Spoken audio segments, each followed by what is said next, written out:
Do countries get the leaders that they deserve? It seems in a democracy that makes sense, that is the case. People get who they want. And if we look at the Republican Party right now, they sure want Donald Trump as their leader.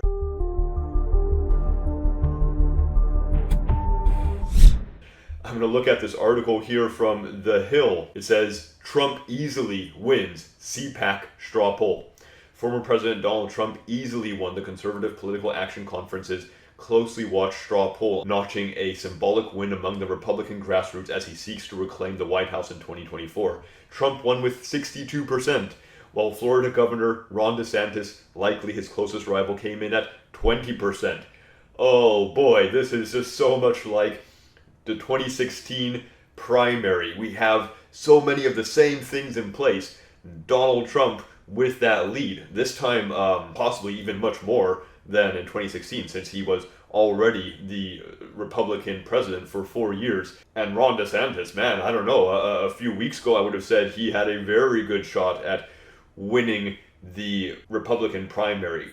At this point, I'm not sure. I mean, here's what happens. Everyone looks good. It's easy for these candidates to look good until the campaigning starts. Once you start getting those sound bites and those viral videos. There was one the other day of Trump supporters at a Ron DeSantis rally, and the security guard comes out and tells them, I'm sorry, but I've been asked to tell you to put away your Trump signs, and that we can't have that here. So, stuff like this that is very embarrassing for Ron DeSantis, and it goes viral, and that the Trump campaign can play up to, kind of rally his supporters. Once these things start happening, the straw polls, the debates, you see real fast, who has an actual chance and who doesn't. Remember just how strong Jeb Bush was thought to be in 2016. The governor of Florida, Jeb Bush. And he lost badly. It wasn't even close. He was not even a viable contestant, once the actual campaigning started. And who knows what's going to happen to Ron DeSantis. In my opinion, he might be better off right now not even announcing his candidacy. Maybe he should just stay out of this, support Trump, and whatever happens to Trump in the general election, whether he wins or loses, Ron DeSantis will be seen as a faithful ally who could perhaps inherit Trump's movement and inherit Trump's supporters. Well, this is going to be kind of a fun, interesting story to watch, but there is a lot at stake, and it's sad to see the amount of power that America has and how America uses its power, and it doesn't use it for good around the world, at least. I mean, just like everyone, people can do good and do bad, but so much of the troubles around the world can be linked to American foreign policy and this massively oversized military and intelligence budget that they have. And interestingly, Donald Trump is trying to kind of once again play the anti-war card. He did it quite successfully in his first run for president, and I'll probably talk more about this specifically later. But he's playing that card again. But he doesn't have the best record. We'll see how that works out. I am happy to see anti-war rhetoric, at least, enter into the 2024 presidential elections. I don't think Donald Trump is a very honest or dependable person to be bearing and saying that rhetoric. But again, this is going to be endless, interesting headlines for the next 2 years, for what it's worth, for better or for worse. And to be honest, I would like to encourage Christians to not involve themselves in the politics.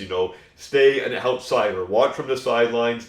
This is not how the church wins. I've heard so many people talk about how this candidate is pushing Christian values, and it's always some issue that just it pulls Christians in. It's something that plays on people's heartstrings, on people's emotions, and then it's sold as a Christian issue, and those who carry that issue are sold as Christian candidates. Yes, sold. There is a massive amount of money behind it. This is big Christianity married with big politics, big power, big business, and it's sold to the American Christian public. So we got to be wary of this. We got to, keep this in its place, not let ourselves get sucked in. If you were of the world would love its own. But because you are not of the world, but I have chosen you out of the world, therefore the world hates you.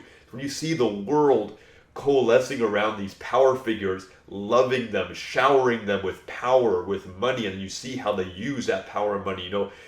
Christians need to beware. Let's stay humble, search for the solutions that come from the teachings of Jesus. They aren't hard to find.